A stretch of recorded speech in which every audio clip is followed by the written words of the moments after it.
தமிழ்நாட்டின் உரிமைகள் காக்கவும் மாநிலங்கள் உரிமைகளை காக்கவும் மாண்புமிகு தமிழ்நாடு முதலமைச்சர் அவர்கள்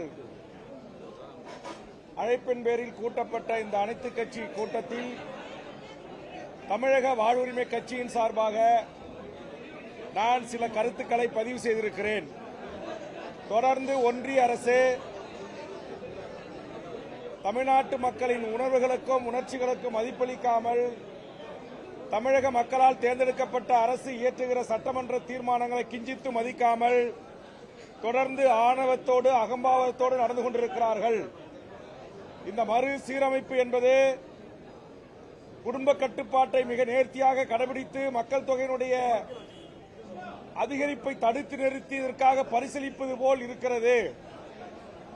ஏற்கனவே காவேரி முல்லைப்பெரியார் பாலாற்று சிக்கல்கள், ஈழ இனப்படுகொலை, பொது வாக்கெடுப்பு, ஏழ்வர் விடுதலை உள்ளிட்ட வரலாற்று சிறப்புமிக்க தீர்மானங்களை தமிழக சட்டமன்றம் இயற்றி அனுப்பிய போது தூக்கி குப்பையில் வீசுகின்ற ஒன்றிய பாரதிய ஜனதா அரசுக்கு இந்த அனைத்து கட்சி கூட்டத்தின் ஊடாக தொடர்ந்து மாநில உரிமைகளை காலில் போட்டு நசுக்கிற மும்மொழி கொள்கையை திணித்த 3 நாட்களுக்கு முன்பாக மும்மொழி சொன்ன அதே அமித்ஷா நேற்றைய தினம் ஆங்கிலம் வேண்டாம், இந்தி இருந்தால் போதும் என்று இருமொழிக் கொள்கை என்கிற அடிப்படையிலே கருத்து தெரிவித்திருக்கிறார்.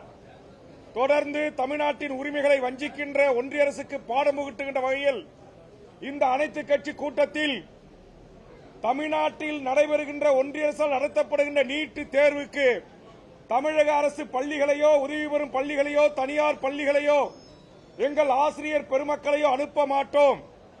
அதோடு மட்டுமல்ல, எங்கள் காவல்துறையும் எங்கள் அரசும் ஒத்துழைக்காது. அதுபோன்று பரந்தூர் விமான நிலையம் அமைப்பதற்கு ஒத்துழைக்க மாட்டோம். என்எல்சியில் நிலத்தை கையகப்படுத்தி கறி வெட்டுவதற்கு அனுமதிக்க மாட்டோம். இங்கிருக்கிற பன்னாட்டு பெரும் கார்ப்பரேட் நிறுவனங்கள் கால் ஊன்றுவதற்கு அனுமதிக்க மாட்டோம். தொடர்ந்து ஒன்றிய அரசு ரயில்வே திட்டத்தில் இருந்து அனைத்து உரிமைகளையும் தமிழகத்தை புறந்தள்ளுகிறது.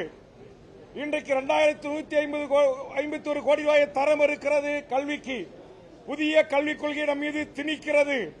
இப்படி ஏதோச்சதிகாரத்தோடு நடந்து கொள்கின்ற அரசுக்கு பாடம் புகட்ட வேண்டும் என்றால் இந்த அனைத்து கட்சி கூட்டத்தில் மாண்புமிகு தமிழ்நாடு முதலமைச்சர் அவர்கள் ஒன்றிய அரசோடு இந்த விடயங்களில் நாங்கள் ஒத்துழைக்க மாட்டோம் என்று ஒத்துழைமை இயக்கத்தை நடத்த வேண்டும் என்று தமிழக வாழ்வுரிமை கட்சியின் கருத்தாக ஆணித்தரமாக எடுத்து வைத்து இதற்கான எதிர்வினை தமிழக முதல்வர் ஆற்ற வேண்டும். அதற்கு இந்த அனைத்து கட்சிகளின் கூட்டத்தில் எடுக்கப்படுகின்ற தீர்மானம் அதுவாக இருக்க வேண்டும் என்கிற என் கட்சியினுடைய கருத்தை, எங்கள் கட்சியினுடைய கருத்தை, தமிழ் மக்களின் உணர்வுகளை, உலகத் தமிழர்களின் உணர்வுகளை பிரதிபலிக்கின்ற வகையில் ஒரு எதிர்வினை ஆற்ற வேண்டும். ஒன்றிய அரசுக்கு எதிராக வெறும் அனைத்து கட்சி கூட்டங்களை கூட்டி கோரிக்கைகளை முன்வைத்து தீர்மானங்கள் நிறைவேற்ற